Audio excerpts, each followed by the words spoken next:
Hi, my name's Hunter from Archery World, and today we have our Darton rep, Cory Miller, in today. Cory was able to take some time around the holidays and just kind of talk with us about the new bows and stuff, what you guys got. So we came out with a bunch of new bows this year. The big ones are the Sequel 33 and the Sequel 31, and then the new Consequence, which is our mid-price point bow, and that one's taken off like crazy. Just because there's not a lot of bows in that market that are that quality of a bow. You know, there's no polymers anywhere on this bow, so no plastic limb pockets or plastic mods on the cams. We'll run a roller guard on there, 26 to 31 and a half inches on the draw lengths on this with a 7.5 inch brace height. So super forgiving, easy bow for new archers. Or even experienced archers. You know, for me, this was a dream come true for a tree stand bow for me in Montana to hunt whitetails, and I know I'll take it for antelope too in the ground blind. You know, something nice and short, but really that big brace height for me with big puffy coats on in the cold and stuff. Hunting whitetails is great. Yeah, I was able to shoot it a couple times, and for a bow that's right at $650, it is the best shooting bow at that price I've seen. Machined riser, it's got all the same cam system and the split yoke system as the flagship bows. The flagships have a little bit different specs, but yeah, I think this is going to be a hot seller for us here at Archery World. Yeah, a lot of people are asking like, well, how did we shave so much money versus, you know, the flagship bows? But as you see in this flagship bow, there's a lot bigger riser, so it's a lot bigger piece of aluminum we're starting with, and really a lot of detailed machine work, which costs a lot of money. Just a couple other things, like, you know, we didn't put an integrated rest, we didn't put a rear mount on here to cut cost. Color options, we do that in 4 colors. Gotcha. So this is our dark earth brown, which really looks good on that bow. That's the first one I've seen, so that looks really sharp. We do it in a OD green also, and a black on black, and then we do it in a Ursi camo, which looks really kind of cool. It's a lot more green camo on that. Gotcha. But yeah, I was really happy. I personally ordered through you the Sequel 31, and the short one. I shot the Prelude last year here. I was able to get a nice, decent bowl with it, and the Black Eagle Rampage arrows as well. But the Prelude I really liked. But when you brought those sequels in for us, I really fell in love with that. It felt like a completely different brand. Yeah, and really, so the big major changes, you know, as we look at a Prelude here is our E system, and this is a cam system that we don't license with anybody else.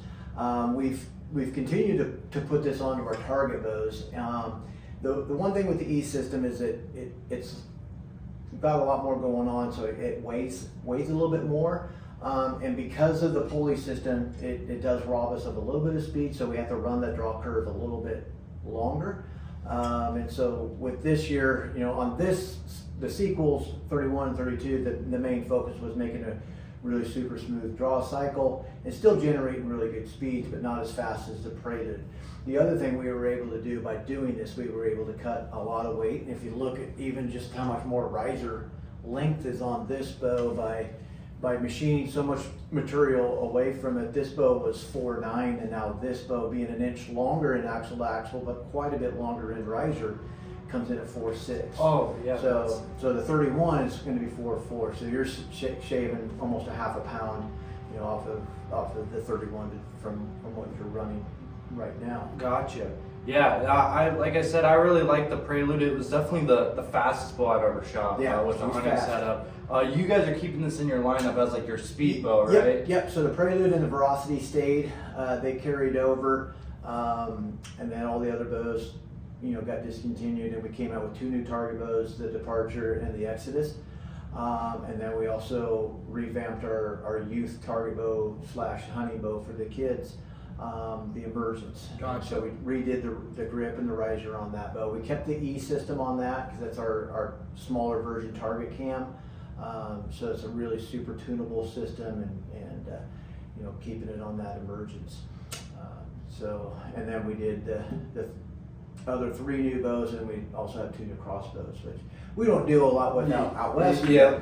But we've got some of those. So we took on a huge change, but it was something that Darton really needed to do, was really revamp this whole lineup, get a whole new identity look to the bow, which I think we hit a home run with the way this bow looks and the way the bow feels and shoots. So. Darton's been around for about 70 years now, right? Long time. How long ago did Black Eagle? Just, I think, right about 3 years. Yeah. A little over 3 years, maybe. At least for us, in the shop side of things, we've seen a lot of big changes from Darton. Yeah. For sure. Feels like a new, just better bow every year with it. Had one of my managers shoot this bow here. This is a 70-pound model, and he shot it a couple times and was really in disbelief that it was truly at 70 pounds. We had to draw it on a couple different scales, so to prove it to him. Yeah, but it's a super smooth bow, no vibration. It holds points really true. I'm excited to get mine in. No, we've just watching the changes and how fast we've changed in those 3 years. That first year was kind of just see what we were working with. Buying when Black Eagle bought Darton out, so we were at the mercy of what we had, which we had a good starting line of cam system and really a balance of the bows. Now we just need to work on the aesthetics of the bow.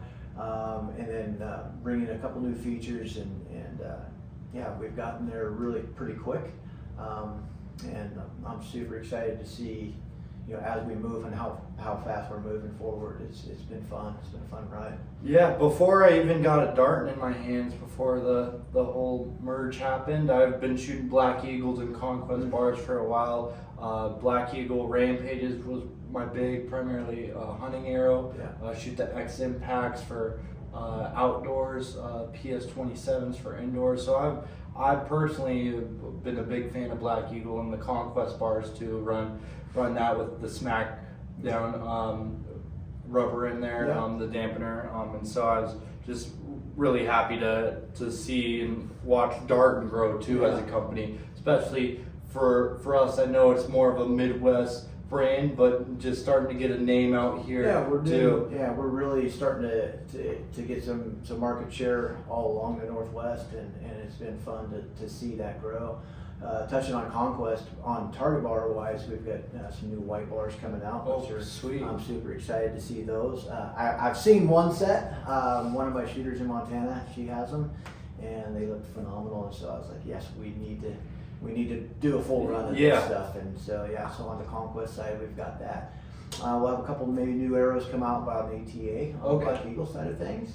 And I've been shooting Black Eagles, way before I ever worked for the company, and that's how I landed here. Was just such a good relationship working with Randy, and when he decided to purchase Darton, he reached out to me first, and I was kind of not sure why, and why he was reaching out to me. I was working for another competitor at the time, and all the pieces fell in perfect, and next thing I know, I'm working for Darton and enjoying the ride. It's been fun to build a new brand like that out here. Yeah, it seems like it's been good for you, and it's definitely, I know our Darton sales and traction has been getting a lot more in the shops here, and I believe the sequel 33 is going to be a really hot seller for us, and then the Consequence back to that $650 price point for really a lot of things you find with flagship bows too. It just at this price point that's super adjustable, that it fits almost anyone. Like I said, that's my go-to bow for whitetail and antelope, and then I think I'm probably going to go hunt with the 31 this year on elk. And if I do anything with the 33, it's probably going to be an outdoor field bow / tack style bow.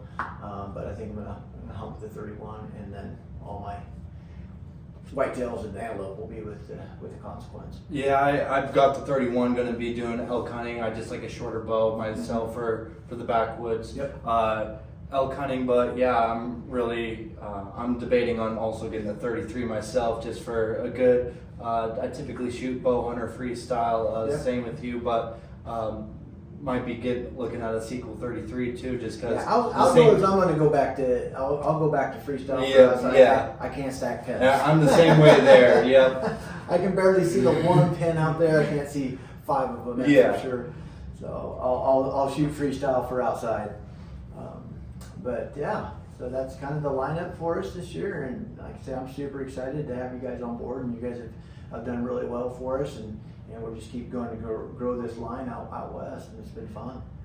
So yeah, I can't wait to see your hunting Idaho again. Yep. Take it, yeah. So we kind of hunt the same type of terrain and Yep. stuff like that. And I haven't been doing anything in Idaho anymore now that I live in Montana. Yep. So it's hard to justify an out-of-state tag when I've got elk in my For yard. for so- sure. Yep. so- Definitely understand that. But yeah, so that's about it. Yeah, well, thanks, Cory, You for betcha. taking time and giving us a little bit of a sneak peek of what's coming out with Black Eagle and Conquest, as well as going over the new Dartons. Thanks again. You betcha. Thanks.